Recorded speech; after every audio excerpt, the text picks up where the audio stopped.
გამარჯობათ მეგობრებო, დღეს ვიწყებთ გადაცემას საკმაოდ საინტერესო თემით, უფრო საგადასახადო თემით, იმიტომ რომ მიგვაჩნია რომ საგადასახადო პრობლემები სულ მუდამ არსებობს ქვეყანაში და დროის მოცემულ მონეტში შესაძლებელია კორექცია მოხდეს იმ გადასახადებისა, რასაც ჩვენი მოქალაქეები იხდიან და ჩვენ საბოლოო ჯამში ვერ შევქმნით სახელმწიფოს თუ საგადასახადო სისტემა არ იქნა მოწესრიგებული და პირველ რიგში საგადასახადო კანონმდებლობა.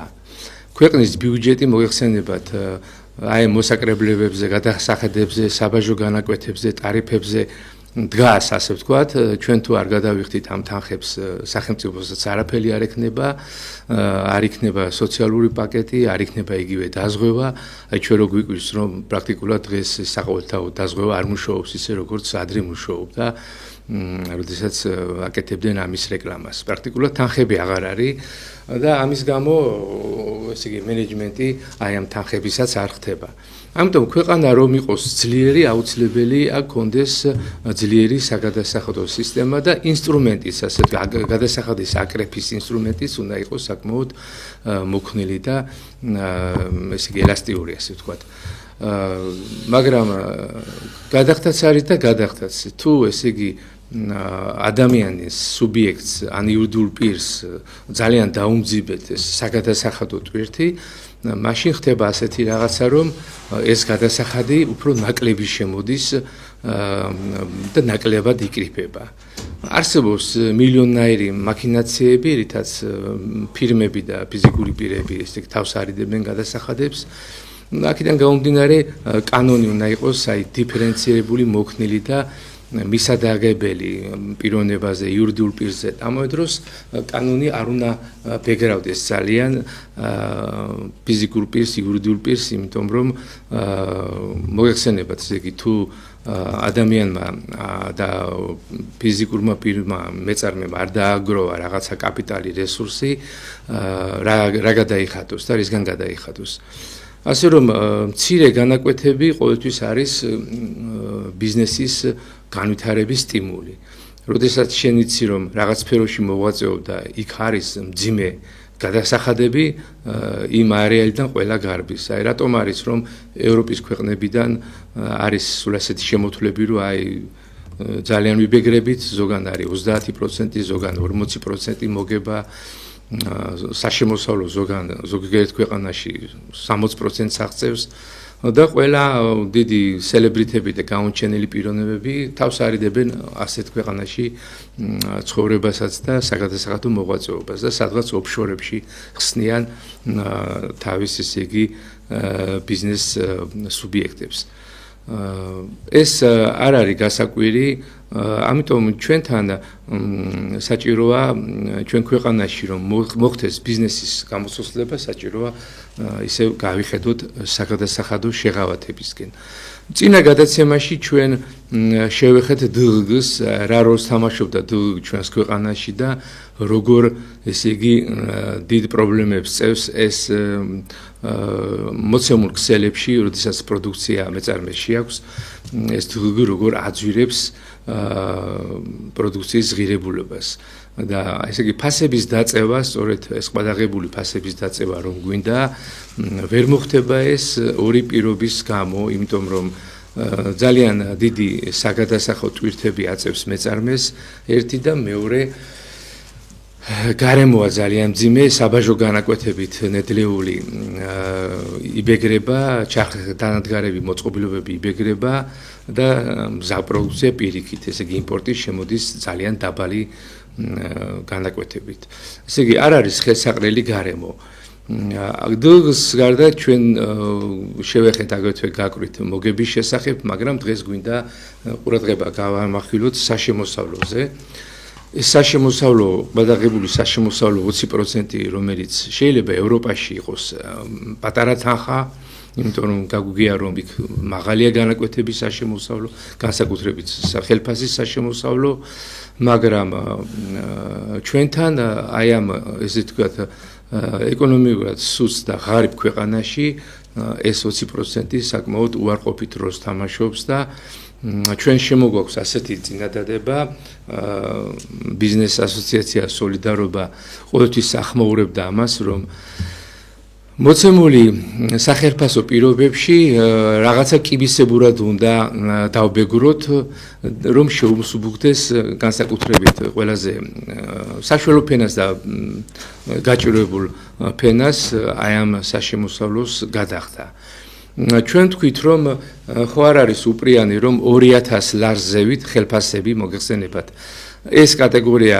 არის მოქალაქეების რომლებიც დაკავებულები არიან ბიზნესში დაკავებული არიან თქვა სადღაც სახელმწიფო დაწესებულებებში სამინისტროებში მუშაობენ 2000 ლარზევით დარჩეს დაბეგრა როგორც არის ხო 20% ეკვითებათ მათ მაგრამ 2000 ლარს ქვევით მოხდეს კიბისებურად ესე იგი დაბეგრა აქ ხედველობაში გვაქვს ჩვენი პედაგოგები და საერთოდ ესე იგი გაჭირვებული ფენა პედაგოგებით სამწუხაროდ აი ამ გაჭირვებულ ფენას მიეკუთვნება რომ მათ რაღაცნაირად შეუმსუბუქდეთ და სამართლიანი იყოს ეს დაბეგრა და ამავე დროს მთელი რიგი მიზეზების გამო რომელიც დღევანდელ საუბარში გამოვლინდება სადღაც 1500 ლარამდე ესე იგი 1500 ლარიდან 2000 ლარამდე თქვათ დავაწესოთ 15% ხელფასი დაიბეგროს აი ამ განაკვეთით 1000 ლარიდან 1500 ლარამდე იყოს 10% და 0 ლარიდან 1000 ლარამდე იყოს 5%. აი ამას გთავაზობთ აი ესეთ კიბისებურ დაგებეგრას 0%, 5%, 10%, 15% და 20% 2000 ლარს ზევით. ესე იგი, აქ თანხებზე რა თქმა უნდა მოლაპარაკება შეიძლება, მაგრამ ჩვენ ასევე ვიფიქრეთ, რომ აი ეს 5% პრაქტიკულად თუ ადამიანი მუშაობს ნახევარ განაკვეთზე, თქვათ იურიდიული ფირმა ქირაობს ადამიანს და ადამიანთა ჯგუფს, რომ რაღაცა დაალაგოს, ეს არ არის სრული განაკვეთი, თქვათ მუშაობისთვის საჭიროა სულ რაღაც 3-4 საათი, აძლევენ 300 ლარს, 400 ლარს, 200 ლარს ერთჯერადად. კონდეს იურიდიული პირის იმის საშუალება, რომ დაბეგროს ეს თანხა 5% და გასცეს ხელფასი. ესე იგი, თქვენ ვერ წარმოვიდგინეთ რამხელა პლასტი, ესე იგი დროებით დასაქმებულების სტატისტიკაც ხომ არის და აი ეს დროებით დასაქმებულების სტატისტიკა სამწუხაროდ არ ისახება იმის გამო, რომ ხშირად იურიდიული პირისთვის ეს 20% ძალიან დიდი თანხა, იურიდიული პირი არ იხდის 60%-ს და რაღაცა მაქინაციებით ეძლევათ მათ ეს თანხები და პრაქტიკულად სტატისტიკაც ესე იგი არ აღიწერება ეს ურთიერთობები.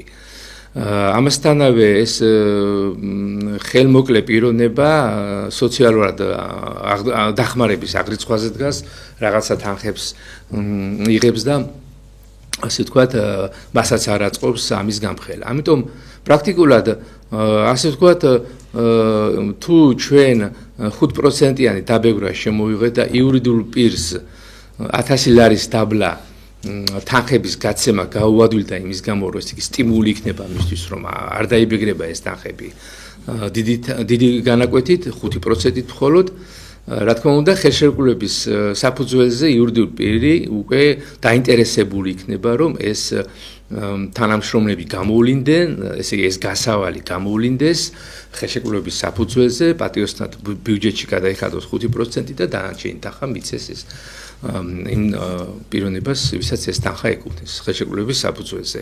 ეს გამოავლენს ორ რამეს. ერთი რომ უკვე სტატისტიკას გავიგებთ ჩვენ, ვინ არის რეალურად დასაქმებული და ვინ არის არ არის დასაქმებული. ბიუჯეტში ეს თანხები უკვე აღარ დაიმალება იმის გამო, რომ უკვე აისახება და ის 5% საკმაოდ მცირე ნაკადულებმა დიდი ზღვა გააკეთესო. ის 5%-ით საკმაოდ დიდ ესე იგი შემოსავალს გააკეთებს წლიურად, ესე იგი მთელი ქვეყნის მასშტაბით. და ამავე დროს ის პიროვნება, რომელსაც ასეთი ფრაგმენტული თანხები შემოდის ყოველთვიურად, ზოგან 300 ლარი, ზოგან 600 ლარი, ზოგან 500 ლარი სხვადასხვა კატეგორიის ადამიანები ესენი შელიყვნენ დამლაგებლები, თქვათ იქ მომლელები და ასეთ დარგებში დაკავებული პიროვნებები, რომთაც ესე გრაფიკი აქვთ, მოძრავი გრაფიკი აქვთ საკმაოდ და ფრაგმენტულად კავდებიან სამუშაოზე. ისინი ჩამოახსნებიან აი იმ ესე იგი გაჭირებულთა ფენას, რომლებიც იღებენ ესე იგი უმუშევრობის შემწეობას. ასე ვთქვათ, უმუშევრობის შემწეობას სახელმწიფოსგან. იმიტომ რომ უკვე ცხადი გახდება, რომ მათი დაბევრება ხდება, ისინი იღებენ თიურად საკმაოდ თანხებს და თუ ჩამოშორდებიან აი ამ ესე იგი სახელმწიფოს ესე იგი დაფინანსებას, უფრო მეტი თანხები დარჩება იმისთვის, რომ ნამდვილად გაჭირებულ ადამიანს ნამდვილად ესე იგი ინვალიდებს რო უძახიან შიშიმ წევრებს და სხვა შეუძლო პიროვნებებს, რომლებიც თქვათ მარტო ხელად დედებს, ქვრივებს, ობლებს, უფრო მეტი გავცეთ, უფრო მეტი თანხები გავცეთ და ის სიმბოლური თანხები, როგორც არის 300 ლარი, 400 ლარი, არ ვიცი ხარ რა თანხებს იძლევიან, უფრო მეტი გახდეს, შეიძლება გახდეს 800 ლარი, 900 ლარი, 1000 ლარი. ანუ გამორენა ხდება იმ ადამიანების, რომლებიც საკმაოდ ჯანმრთელები არიან, მუშაობენ და სხვადასხვა, ესე იგი, მშენებლობებზე თუ სხვადასხვა იურიდიულ ფირმებთან, ესე იგი, არიან დასაქმებული პერიოდულად, თუნდაც ნახევარგანაკვეთზე ეს სტატისტიკა დასაქმებისაც შეიცვლება და ესე იგი ორ კურდღელს მოკლავთ იმით გამო რომ გაჭირებულებსაც დავეხმარებით მეტი შემცეობების გაცემით და თვითონ იურიდიულ ფირმებსაც ესე იგი ამ უხერხულობიდან გამოვიყვანთ რომ აღარ იქნება დამალული ეს ყველაფერი და ეს პიროვნებები დაიბეგრებიან და პლუსი კიდე ის იქნება იურიდიული ფირმებისთვის ის რომ ხელფასი არის ყველაზე კარგი ხარჯი. ამიტომ ეს თანხები უკვე იურიდიულ პირებს არ დააწვება, არამედ აისახება და გავა ხარჯებში. ანუ საგადასახადო კუთხით ყველაფერი უკვე კრისტალურად იქნება და იურიდიულ პირსაც აწყობს ის, რომ ეს ყველაფერი გავიდეს ხარჯებში. ასე რომ აი ასეთ დაბევრებას ვთავაზობ ჩვენ მთავრობას, ელასტიურს, მოქნილს, დიფერენცირებულს, ეს უკვე დროულია ქვეყნისთვის. შემდგომში თუ ქვეყანა მააკრიფა ტემპები და ესე იგი უზარმაზარი თანხები დაგროვდა და ჩვენი ეკონომიკური ესე განვითარება გაიზარდა სწრაფი ტემპებით, რა თქმა უნდა, ყველაფრის გადახედვა შეიძლება, მაგრამ მომავალი 5 წლისათვის ეს იქნება ძალიან მაგარი შვება, როგორც ფიზიკური პირებისთვის, ასევე იურიდიულ პირებისთვის და ისევე საერთოდ სტატისტიკური მეცნიერებისთვის. ჩვენ ხო გვაინტერესებს საბოლოო ჯამში ვინ არის დასაქმებული. ზოგი იძახის უმუშევრობა არის 20%, ზოგი 30%, სტატისტიკის ბიურო სხვას იძახის, კერძო ექსპერტები სხვას წერენ, რეალურად ყველა ესე იგი ოცნებობს, იმიტომ რომ უზარმაზარი ესე იგი პლასტი, ესე იგი აი ამ ურთიერთობებისა არ არის გამოვლენილი. ანუ 1000 ლარამდე ჩვენ ვთხოვთ მთავრობას რომ იყოს დაბეგვრა 5% ხელფასის ვინც როდესაც გაიცემა 1000 ლარამდე პიროვნებაზე 1000-დან 1500 ლარამდე 10%, 1500-დან 2000 ლარამდე 15% და 2000 ლარს შევიც დარჩეს 20% როგორც არის.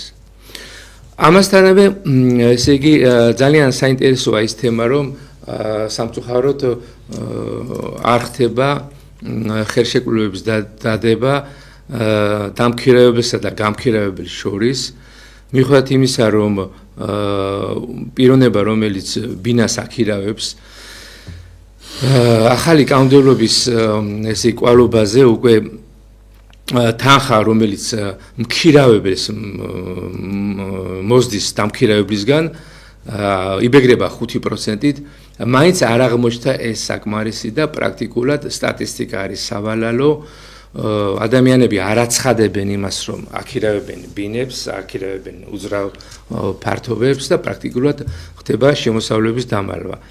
აქ ორი რამე ფუჭდება. ერთი რომ ბიუჯეტში არ შემოდის თანხები და მეორე ფუჭდება ის რომ როდესაც ხელშეკრულების გარეშე ხდება გაქირავება, ანუ დამალულად ხშირად ხდება რომ დამქირავებელი ძალიან უხეშად და ცუდად მოეპყრობა ამ ქონებას თქვა დარჩა წყალი მოშვებული და ესე იგი დაძირა ბინა და რამოდენიმე მეზობელის გონება გაანადგურა.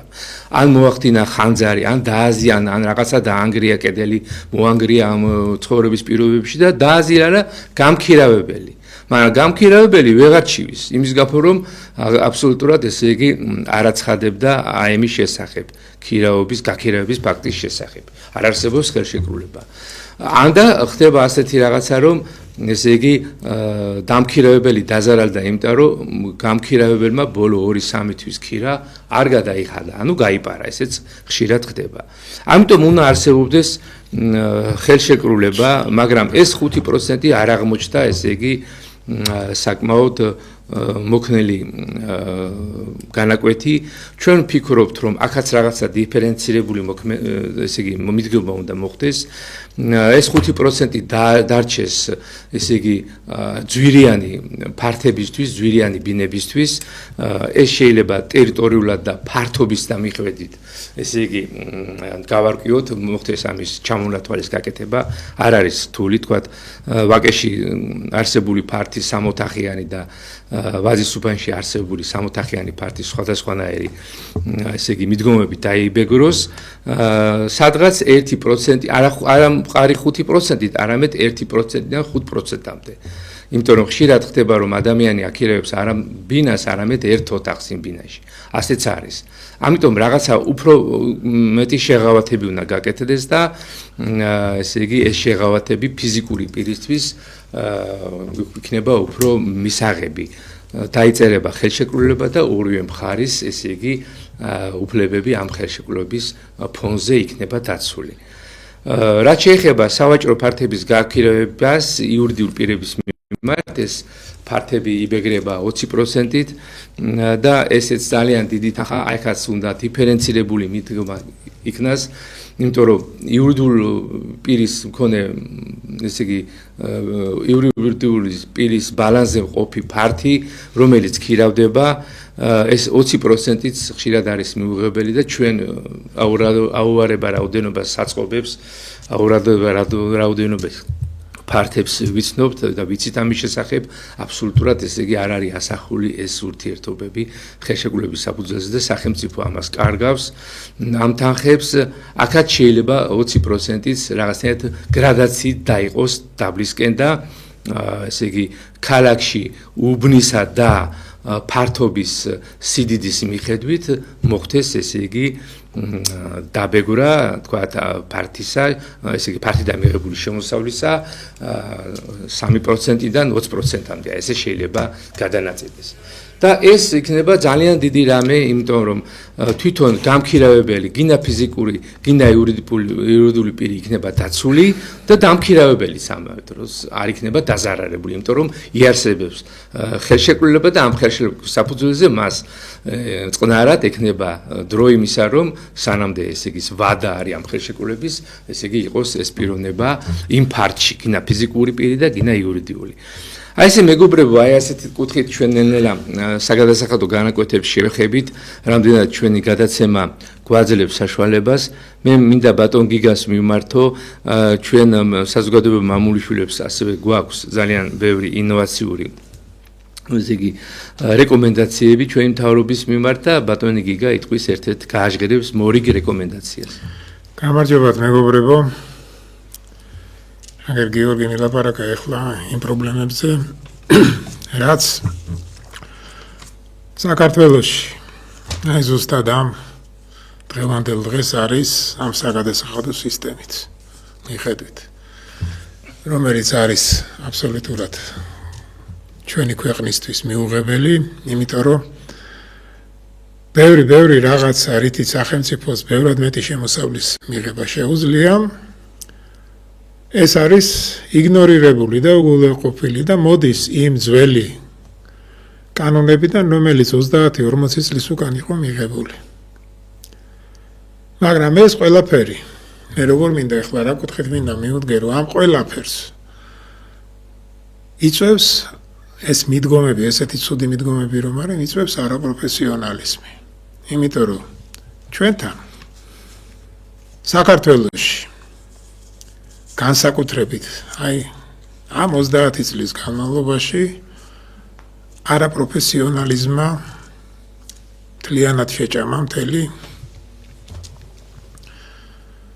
სამინისტროები, პარლამენტი, ის კანონშემოქმედებითი არე-მარე ტერიტორია, რომლებიც კანონებს უნდა ღებულობდნენ, უნდა ღებულობდნენ პროფესიულ კანონებს, პროფესიონალურ კანონებს უნდა ღებულობდნენ ყველა დარგში. მაგრამ ესე არ ხდება, იმიტომ არ ხდება, რომ ჩვენთან მაგალითად როგორც მინისტრები, ისე პარლამენტის წევრები არა თავიანთი ცოდნით, თავიანთი დამსახურებით ინიშნებიან, არამედ ინიშნებიან უბრალოდ ვიღაცას რო კარგად დაემორჩილონ. იმიტომ რომ წარმოუდგენელია 30 წელი, 40 წელიწადი გავიდა. და დღეს ვიზახით ჩვენ რო იცით რა, საქართველოში თურმე არის ცუდი სოფლის მეურნეობა. თურმე საქართველოში არის განათლების სისტემა აბსოლუტურად ნულის დონეზე დასული, თურმე რეფორმა არის საჭირო. მაგრამ გვავიწყდება ის, რომ ამ განათლების სისტემას მაგალითად ვინც ედგა სათავეში, ყველამ კარგად ვიცით, ხო? რამდენი მინისტრი შეიცვალა. იყო წყალმომარაგების სპეციალისტი, იყო, მერე იყო ეკონომისტი, მერე იყო, რა ვიცი, გვარამიაც ხო იყო განათლების მინისტრი, იყო რა ქვია, იურისტი, რომლებიც ღებულობდნენ კანონებს, რომელიც თესავდა უფრო დიდ უკანონობას. მინისტრები და პრემიერ-მინისტრები ინიშნებოდნენ მხოლოდ თითქმის 80% იურისტის სპეციალობით, რომლებიც ქვეყნის განვითარებას ვერასოდეს ვერ შეუწყობენ ხელს. რადგან მათ პირადად იცოდნენ მხოლოდ კანონები, ისინი იყვნენ კანონშემოქმედები და კანონებს ღებულობდნენ, თანაც ღებულობდნენ ისეთ კანონებს, რომელიც განათლებისთვისაც და განვითარებისთვისაც იყო რეპრესიული. რეპრესიული და ნელა-ნელა ეს ჩვენთან განათლებას მოისპო, ნელა-ნელა ბიზნესიც მოისპო, განადგურდა, მცირე ბიზნესი აბსოლუტურად განადგურდა. და ამა ყველაფერმა ხელი შეუწყო იმან, რომ საგადასახადო სისტემაშიც არის აბსოლუტურად არაპროფესიონალური კანონები, არ არის მიდგომა ისეთი, რომ როგორ უნდა განვითარდეს, როგორ უნდა შეუწყოთ ხელი ეს, რომ ყველაფერი განვითარდეს, როგორ უნდა შეუწყოთ ხელი, რომ ბიზნესმა დაიწყოს მუშაობა. ის კი არ არის მთავარი, რომ აგერ ჩვენთანო ყველაზე მარტივი არისო, რომ ბიზნესი რო დაიწყო ადამიანმა, საბუთებს უცებ შეაგროვებო და მთელ მსოფლიოში თუ ევროპაში პირველ ადგილზე დგავართ ამისით. თავარი არის ბიზნესი შეიძლება კი დაიწყო, მაგრამ მერე იმას როგორ განავითარებ. ის კანონები როგორ დაგიდგება გვერდით, რომ შენი ბიზნესი განვითარდეს და არა დაიხუროს ცოტა ხანში. ზუსტად ეს არის რა ჩემო მეგობრებო, რომ ჩვენთან არის არაპროფესიონალიზმი. მინისტრი მაგალითად ეხლა დღეს გადავავლე თვალი და მაინტერესებდა. აი სოფლის მეურნეობის მინისტრი ყოფილა საერთაშორისო ბიზნესის მაგისტრი. და სოფლის მეურნეობის მინისტრი არ დაგავიწყეთ, მას აქვს შეთავსებული ისე გარემოს დაცვის მინისტრი. და მე დარწმუნებული ვარ, რომ გარემოს დაცვის მინისტრი და სოფლის მეურნეობის მინისტრი აბსოლუტურად განსხვავებულია. არ შეიძლება ეს ორი დარგი ერთმანეთის გვერდ იყოს. არ შეიძლება უბრალოდ რატო, იმიტომ რომ იქ შეიძლება სოფლის მეურნეობაში ვაშლის ხიარი და აქ შეიძლება ნაზვის ხიარის ტყეში, ამიტომ არ შეიძლება რომ ეს სამინისტროები გაერთიანო.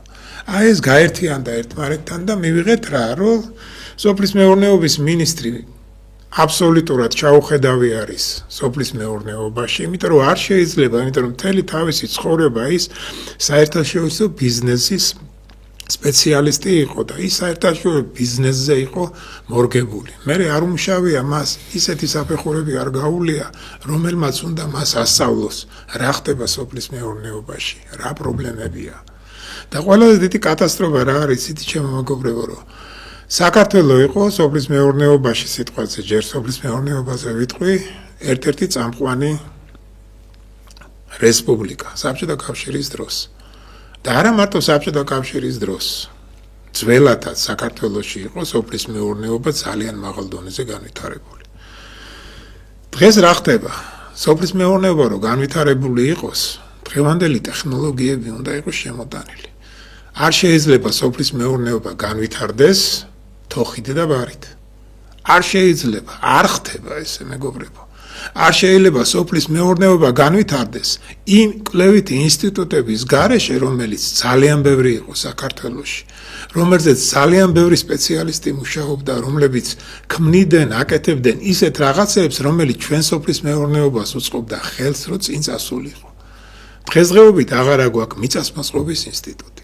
დღესდღეობით აღარა გვაქვს მელიორაციის ინსტიტუტი, რომელიც განადგურდა გაიყიდა მისი შენობები ერთი მელიორაციის ინსტიტუტი ძალიან მაგარი შენობა იყო ვაკეში და ის საერთოდ არავის არ აწყობდა, ამიტომ გაიყიდა.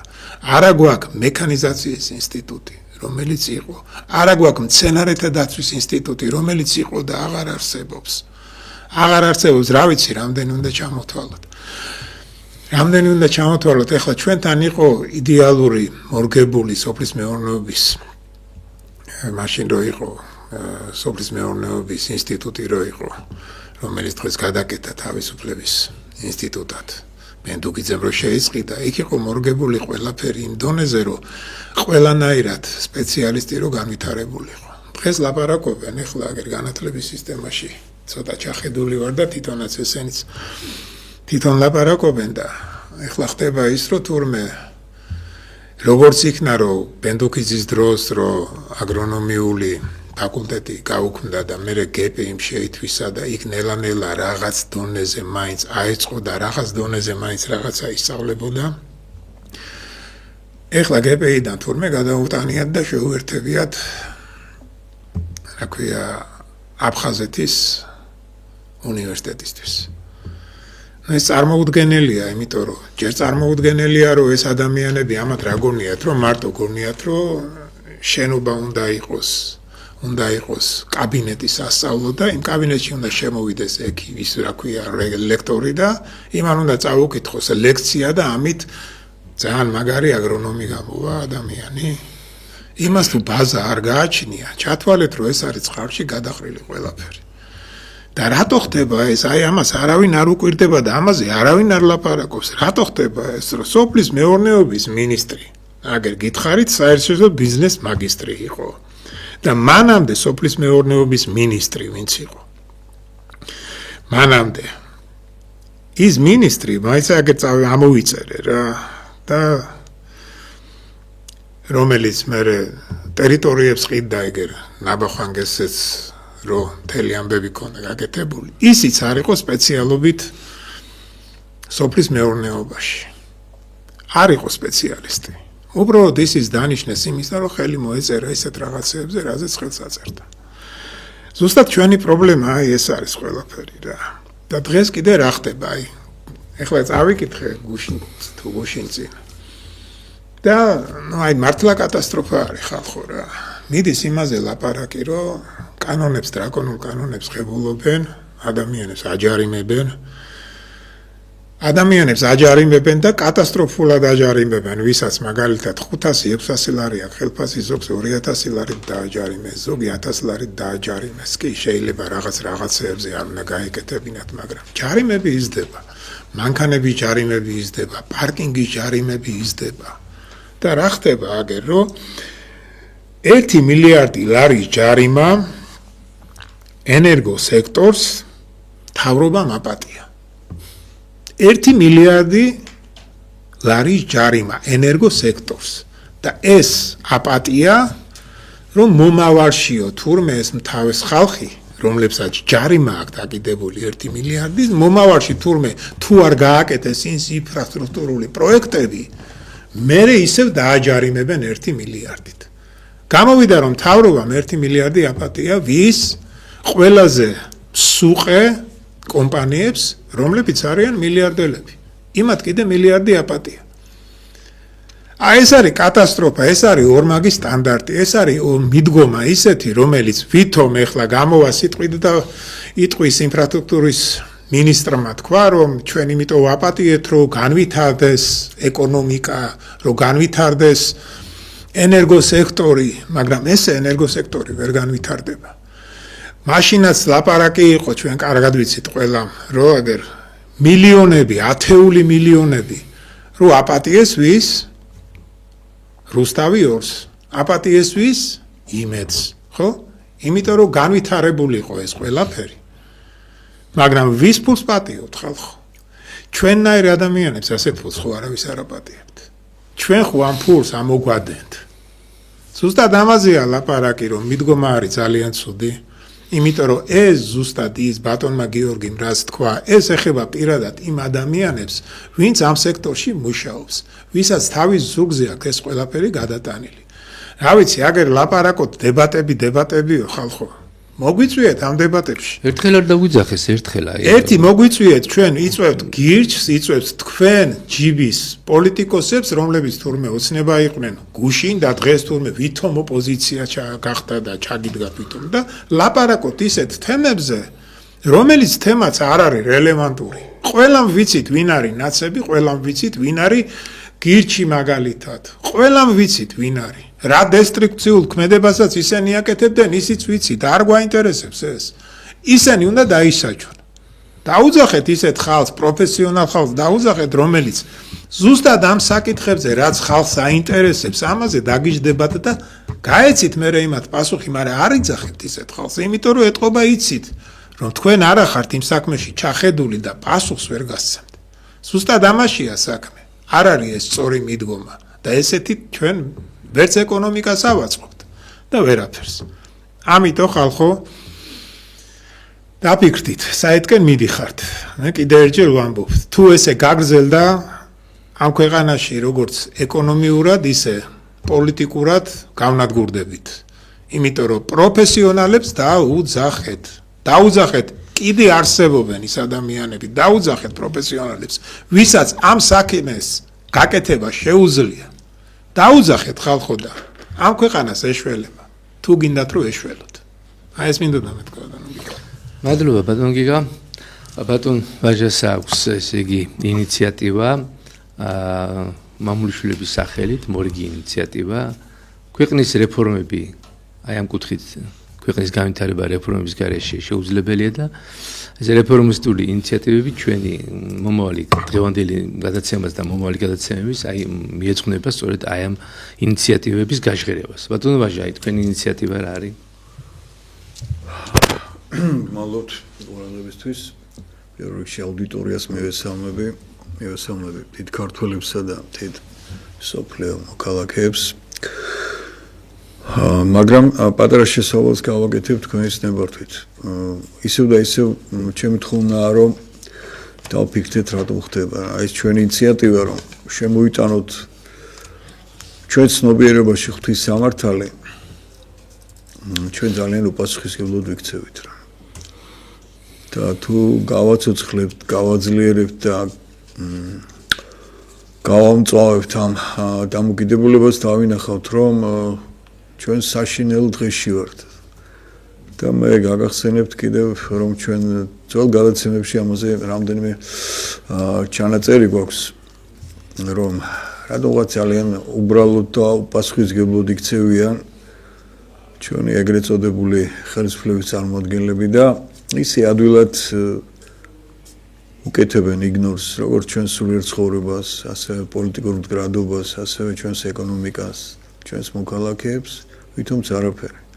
ნუ ეს რისი ბრალია ხალხო? რისი ბრალია და რომ მათ არ გააჩნიათ სულიერი სიღრმე, არ გააჩნიათ რწმენა და აქედან გამომდინარე დგავენ იმ ძალიან ზედაპირულ ნაბიჯებს, რომელმაც მოგიყვანა აქამდე. მე გაგახსენებთ კიდევ ერთ ჩვენი ძველი გადაცემებიდან ერთ რამეს რომ რა იდეებით ცხოვრობს და რა იდეოლოგიით ცხოვრობს ასუნხეთი თქო ჩვენ თქვით ერთობლივად მაშინ მას უნდა დიდი არმენია რა იდეოლოგიით ცხოვრობს ეს სიმბირელი თათრები აზერბაიჯანელებს რო ეძახიან თავიანთ თავს დიდი თურანის იდეით რა იდეებით ცხოვრობს თურქეთი ისიც დიდი თურანის იდეით რა იდეებით ცხოვრობს რუსეთი დიდი რუსეთით და ჩვენ ქართველები რა იდეით ცხოვრობთ როგორ შევჭამოთ ჩვენი ქვეყანა როგორ გავყიდოთ როგორ გავანადგუროთ და როგორ არაფერი არ დავტოვოთ ის ფასეული რაც იყო რა გვაძლევს ჩვენ ამის უფლებას რა გვაძლევს და სულ განსახურდია შემდგომი პერიოდი შეხედეთ ყველა ჩინოვნიკი რა თქმა უნდა ეს ელიტარული ჩინოვნიკი არის ფუფუნებაში, ხოლო საზუსტავი ქართველი ხალხი დაფანტული, განადგურებული და ხშირად რომ იტყვიან, აი საშუალო ხელფასი არის საქართველოში ეს. კი ბატონო, რომელ საშუალო ხელფასზე? თქვენ მითხარით მინიმალური ხელფასი რამდენია საქართველოში და პენსია რამდენია. აი აქედან იყო სათვლა. და აი აქედან უნდა დაენიშნოს სახელმწიფო მოხელეებს ხელფასები თუ სხვა ფინანსური სარგოები. და არა იქ რაღაც ეშმაკურად გადათვლილი საშუალო ხელფასიდან. საშუალო ხელფასი არ ასახავს რეალობას. ეხლა რაც შეეხება ჩემს წინადადებას. ჩემი წინადადება გახლავთ ის, რომ ჩვენ რამდენიმე გზის უკვე დავიწყეთ ამაზე მსჯელობა და მე უკვე კონკრეტულად მინდა ჩამოგიყალიბოთ და ძალიან გამიხარდა, რომ ბოლო 2 დღეა ინტერნეტში გამოჩნდა ვიღაც ალგორითმის ცხოვრების ჩვენი თანამემამულე გიორგი ქართველი, რომელმაც აიტაცა იმპორტ ჩანაცვლების იდეა და ფონდის შექმნას თხოვს მთელ მსოფლიოში ქართველებს, რომ არ დაუშვოთ ქართული მიწების გაყიდვა და დავიწყოთ ჩვენი ქართული სოფლის მეურნეობაზე გადამამუშავებელი მრეწველობის თვითონ აღორძინება, რომ ხალხი დაბრუნდეს, დასაქმდეს. ეს ძალიან მისამებელია, ეს ერთი მხრივ, მაგრამ ჩემი იდეა კონკრეტულად დღეს გახლავთ ბინაჩვენებლობა. და ჩვენი პოზიცია ბოლო გადაცემებში იყო ასეთი, რატომ გარბის ქართველი საქართველოდან? მას არ აქვს ბინა, არ აქვს დასაქმების საშუალება და არ აქვს ღირსეული ცხოვრების საშუალება. და აქედან გამომდინარე ჩვენ გვთავაზობთ, რომ ესეც გარკვეული მონახაზი ჩვენ წინაზე ვთქვით, მაგრამ ახლა მინდა დავაგმიროთ, ჩვენ უნდა შევქმნათ 5 წლიანი გეგმა პირობითად, რომ ძალიან არ გაიწელოს რამდენიმე მიმართულებით. ახალ დაქორწინებულებებისათვის შეღავათიანი პირობებთან საერთოდ საჩუქრად ბინა, ანუ იქ საფეხურები შეიძლება, რომ თქვათ ერთი შვილი თუ ეყოლებათ რა, რამდენი ოთახიანი ბინა მიეცეს, 2 თუ ეყოლებათ რა და ასე დამგვარად. ასევე ხელმოკლე ოჯახებისათვის, რომელიც ვერასოდეს თავისი ხელფასით ჩვენს ქვეყანაში, ანუ თავის სამშობლოში ბინას ვერ ეღირსება. ასევე მესამე არა მარტო ხელმოკლე, არამედ ობოლი ბავშვების, ომის ვეტერანების ოჯახებისთვის. ასე რომ აი ეს რამდენიმე მიმართულება უნდა განაწილდეს და მე მოგახსენებთ კიდევ დავამატებდი ერთს, აი პენსიონერებისათვის. ესე პენსიონერი, რომელიც უკვე 65 წლის არის, მამაკაცი, ხოლო ქალბატონი 60 წლის და მან მთელი თავისი ფიზიკური ხნეობისა და შემართების პერიოდში ვერ შეიძინა, იმიტომ რომ მას ამუშავებდნენ ჯერ 100 ლარზე, მე 200 ლარზე, 300-ზე, 400-ზე და დღეს გახლავთ საშუალო ხელფასი სადღაც 400-დან 500 ლარამდე. რა ბინა უნდა შეიძინოს? ოჯახს აქვს ფიზიკური გადარჩენის საშიშროება ოჯახების უმეტესობას. და აქ თუ ჩვენ არ ვიფიქრეთ, მაგალითად მე მოგახსენებთ, რომ ჩვენმა მეზობელმა თურქეთმა, რომელმაც არანახული წარმატებების მიაღწია სხვა დარგში, პრეზიდენტ ერდოღანის ინიციატივით მიიღო კანონი, რომ ხელმოკლე პენსიონერთა ოჯახებს უფასოდ გადაეცემა ბინა, რადგან მათ პერსპექტივაში აღარ გააჩნია ეს. ამიტომ ეს ცოტა რთულია და თან იქვე დავამატეთ ჩვენ, რომ რაგი ჩვენ ხედავთ მთელი 30 წლის განმავლობაში, რომ ჩვენი სახელმწიფო ელიტა საწაიღოს თავისი ფინანსური მარაგები თუ შეძენილი ქონება არ იცის და რომ ხელისუფლება ცალკეა და ხალხი ცალკეა, ეს აფიქსირებულია უკვე კაიხანია თვითონაც აფიქსირებენ, რადგან ჩვენ ხედავთ, რომ ძალიან დიდი ცვლა ხდება ხოლმე ხელისუფლების და თვითონვე აცხადებენ, რომ არ გაამართლა, ხთა მიაიღო, დავიჭირეთ და ასე და ასე. აქ ამ 5 წლიან გეგმაში ჩართული იქნას აქტიურად საპატრიარქოს შესაბამისი პატივცემული მეუფეები, რომელთა გადაწყვეტილებით მიეცემა ამ ოჯახებს ბინები. თანაც მიეცემა, ჩვენ არ ვამბობთ, რომ რა კი აქ ძირითადი ფინანსები უნდა იყოს სახელმწიფოსი. ოღონდ რატომღაც ეს სახელმწიფოსაც დაზუსტება ჭირდება. ხშირად იტყვიან ხოლმე რომ აი ჩვენ ამას ვერ მივცემთ რადგან სახელმწიფო ბოდიში საიდან შედგა? ამ ხალხისგან შედგა ხალხო. და თქვენ ხელისუფლების წარმომადგენლები ხართ ამ ხალხის დაქირავებული მოჯამაგირე ჩინოსნები და არა ბატონები. რადგან ახლა ისეთი პოზიციაა ხოლმე რომ ჩვენ ასე ვერ გავაკეთებთ. გააკეთებთ კი არა. თქვენ არ ღვთის კანონს და გაგაფრთხილეთ ჩვენ და ჩაიხედეთ წმინდა წიგნებში და დაინახეთ, შეიცოდეთ, თქვენი თავს არ იცოდეთ, თქვენი ოჯახები შეიცოდეთ, რა მხოლოდ ცოდვაზე მიდიხართ და რა უბედურების წინაშე დააყენეთ და აყენეთ თქვენს ოჯახებს და შთამომავლობას. უნდა მისცეთ, მაგრამ ჩვენ გვაქვს სხვა საიშროება, რომ ხალხმა მერე ბოროტად არ გამოიყენოს ეს საზოგადოებრივი სიკეთე და მათ გადაეცეს როგორც კომუნისტების პერიოდში იყო ჟაქტის ბინა პირობითი ხოლმე მისი ქართული ტერმინი ახლა ამ წამში არ მახსენდება. იქნებიან ისინი სამუდამოდ, სანამ მოისურვებენ იმ ბინაში ყოფნას, ხოლო თუ მისი გაყიდვას მოისურვებენ, ისინი გამოისყიდონ როგორც საზოგადოებრივი საკუთრება გადაიყვანონ მკერდის საკუთრებაში და შესაბამისად გაყიდონ მერე თუ ეს სურვილი ექნებათ. აი ამას მოგახსენებთ რაც შეეხება ამ პროექტთან დაკავშირებით და ეს ძალიან აუცილებელია. აი ახალგაზრდამ რომელიც მე მოგახსენეთ რომ საზოგადოებთან გააჟღერა ქართული სოფლის აღორძინების ფონდის დაარსება და თავისი მიდგომები პირდაპირ განაცხადა, არ ვიცი, საიდან აქვს ინფორმაცია, რომ იმანაც განაცხადა, რომ საქართველოში დარჩა 1,400,000 ქართველი. რატომღაც ჯერჯერობით კიდევ არ არის გაცხადებული ჩვენი ბოლო აღწერის მონაცემები და ჩვენ ესეთი კატასტროფის წინაშე ვდგევართ. თანაც და ერთ მიმართულებასაც დავამატებდი, რომელიც გამორჩა. ერთი გახლავთ ემიგრაციის დაბრუნება. ანუ ის ემიგრანტები, რომლებიც თანახმა იქნებიან დაბრუნდნენ საქართველოში და მათ არ აქვს ფინანსური საშუალება, რომ ბინა შეიძინონ, ეს კერძო ბინა იქნება, სოფლო სამეურნეო მიწა იქნება თუ შესაბამისი სახლით, მათაც უნდა ქონდეთ გარანტია, რომ მათ ექნებათ საშუალება, რომ ჩამოგზავნდებიან საქართველოში, ეს სოფლიოს ნებისმიერი ქვეყნიდან. და პირველ რიგში მე ვთხოვ მთავრობას რომ ეს მისი მოვალეობა იფიქროს ფერედნელების გამოსახლებაზე, რადგან ირან-ერაყის ომის დროს ძალიან ბევრი ფერედნელი დაიღუპა და დღეს ირანი ისევ დგას ძალიან დიდი სამხედრო კატასტროფის წინაშე და ჩვენი თანამოძმეები არა მარტო ფერედნელები, სხვა მხარეებს არიან ქართველები ჩასახლებული მაზანდარაში, ხორასანში თუ თეირანის გარშემო სხვაგან, რომლებსაც კიდევ შერჩენიათ ქართული ცნობიერება, რომ ის ხალხი, ვინც გამოთქვავს სურვილს და აღიარებს, რომ ის არის ქართველი და თანახმა დაუბრუნდეს თავის ქართველობას და კიდევ ერთ მომენტს გავახსენებ. გაუსვავ ხაზს. საინგილო ჩვენ უნდა რეალური ათ შევაფასოთ. საინგილო არის დაკარგული ხალხი.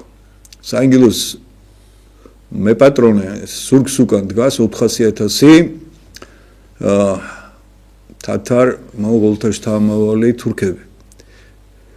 და ეს ხალხი, რომელიც დიდი უკვე თითქმის 1 საუკუნეა მათ ათურქებენ თუ რა ვიცი, რას უშვებიან, გვარის უფლება არ აქვს, სახელის უფლება არ აქვს, განათლების უფლება არ აქვს ქართულად მიიღონ, არა თუ განათლების საერთოდ კავშირი საქართველოსთან მათ ფაქტიურად შეზღუდული აქვთ.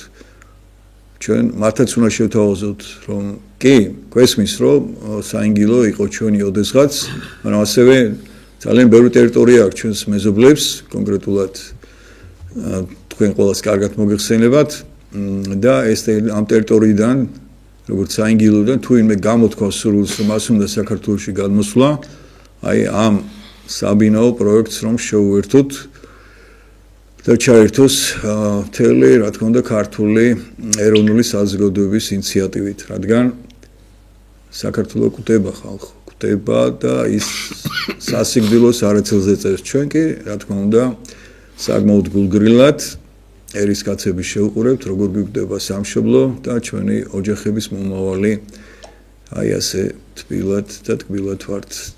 გმალობთ ყურადღებისათვის. მე მაინც იმედი მაქვს, რომ ყველას გვაქვს სურვილი დაბრუნდეს დიადი საქართველო და დაბრუნდეს დიადი მსოფლიოზე ოცნება. კარგად ვსანდებოდეთ, დიდი მადლობა. მეგობრებო, პრობლემები ბევრია, ნამდვილად ჩვენ მაინც ოპტიმისტები უნდა ვიყოთ, იმიტომ რომ ეს გადაცემა არის წმინდა ილია მართლის გზით და წმინდა ილია მართალი იყო ოპტიმისტი, მებრძოლი ადამიანი, უყვარდა თავის სამშობლო, იყო მართლმადიდებელი ქრისტიანი და ტყილა არ შერაცხა ეკლესიამ მართლად, ესე იგი წმინდანად და ყველა წმინდანი და ყველა ჭეშმარიტი მამულიშვილი უნდა იყოს გულმხურვალე, გულითანთებული და ერთმანეთის მოყვარე ჩვენ აი ამ რეფორმისტული წინადადებებით, რეფორმისტული მოსაზრებით რომ გამოვდივართ, მიმართავთ არა მხოლოდ მთავრობას, არამედ მთელ საზოგადოებას, რომ დროა დავიწყოთ ქვეყნის შენება, თითოეული დარგის ფეხზე წამოყენება, ეს ჩვენი ვალია, დღეს ყველა დარგს უნდა ხელი შეშველება, მაგრამ ეს არ გამოვა საზოგადოების დიდი ჩართულობის გარეშე და ეს არ გამოვა კონსულტაციების გარეშე. დებატები კი არ არის საჭირო, დებატი რას ნიშნავს? კამაც ნიშნავს და კამათში ხშირად საღი აზრი იკარგება, კი არ გამოჩნდება, არამედ იკარგება და საჭიროა უბრალოდ აი ამ რეკომენდაციების მოსმენა, საჭიროა რომ ჩვენი ქვეყნის მთავრობა და არა მარტო დღევანდელი მთავრობა, წინა მთავრობების ასე რომ ყოფილიყო, რომ კონსულტაციებში რომ ყოფილიყო თავის ხალხთან, თავის დარგის სპეციალისტებთან, ამაგდარ პროფესიონალებთან, გამოცდილ მუშაკებთან, ეს დარგები არ ჩამოიშლებოდა ასე და ასეთ სავალალო მდგომარეობას არ მივიღებით. აი ეს არის მთავარი, რომ მთავრობა იყოს გახსნილი, უფრო მეტი კონსულტაციები საკუთარ ხალხთან, საკუთარ ახალგაზრდობასთან, თუნდაც იგივე პოლიტიკურ პარტიებთან, აი კონსულტაციები კი რა თქმა უნდა, ამით საკმაოდ ეს ლიბერალური პარტიები ქმნიან, რომლებიც სხვა დღის წესრიგს ემსახურებიან, მაგრამ ხომ არსებობს ეროვნული პარტიებიც, ეროვნული არასამთავრობოები, შევხვდეთ მათ და მე მგონია რომ ეს შეხვედრა უფრო ნაყოფის მომტანი იქნება, უფრო კორექტული იქნება, მაგრამ შეხვედრისთვის კი არ უნდა იყოს, არამედ შეხვედრა უნდა იყოს იმისთვის, რომ შემდგომ მთავრობამ რაღაცა დასკვნები გააკეთოს და რაღაცა შედეგიც დაიდოს. და ესეთი აზრთა ჭიდილი იქნება ურთიერთ გაცვლა თანაზიარობა ამ მამულიშვილური აზრების, ესე იგი საზოგადო ეროვნული ორგანიზაციების რაღაცა გარკვეულ სტიმულში მოვლენ, ინტერესში მოვლენ და კიდევ უფრო მეტი ნოვატორული შეთავაზებები და წინადადებები დაიდება. და ესე თანხმობით შენდება ქვეყანა. ანუ მთავრობა უნდა იყოს ჩართული, მთავრობას უნდა ედოს ერის მაჯისცემაზე ხელი, მთავრობა უნდა იყოს ძალიან მაგარ კონსულტაციებში და მჭიდრო კავშირში თავის ახალგაზრდობასთან, ხშირი შეხვედრები უნდა იყოს უნივერსიტეტის სტუდენტებთან, გპ-ის სტუდენტებთან, ამ ტექნიკური უნივერსიტეტის სტუდენტებთან, სამედიცინო ინსტიტუტის სტუდენტებთან, პედაგოგებთან, გამოცდილ მუშაკებთან, სხვადასხვა დარგის და ასეთნაირად მოხდება ქვეყანაში სტაბილიზაცია. ის რაც ჩვენ გვჭირდება ყველას, ჩვენ გვჭირდება სტაბილიზაცია, ჩვენ გვჭირდება ერთობა, დარაზმა და ქართული საქმის კეთება.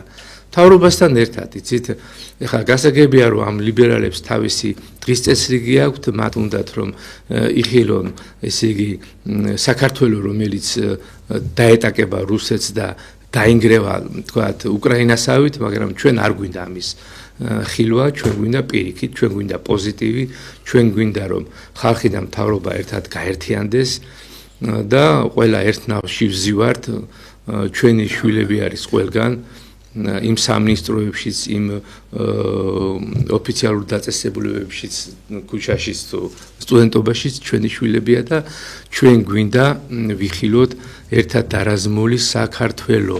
უნდა გავიაროთ ამ გზაზე, ერთობის გზის გარდა სხვა გზა, სხვა ალტერნატია არ არსებობს.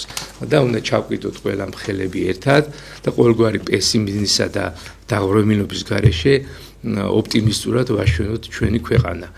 მაგრამ ამის ერთადერთი გასაღები ის არის, რომ მთავრობამ უნდა ესე იგი გამოვიდეს აი ამ მურვანყუს პოზიციიდან, სირაკლემას პოზიციიდან და ხალხთან დაიწყოს კონტაქტები. ქართულ არასამთავრობო ეროვნულ პარტიებთან ეროვნული შეგნების ადამიანებთან, დიდ მამულიშვილებთან, ამის გარეშე ქვეყანა ვერ გადარჩება. ამინ.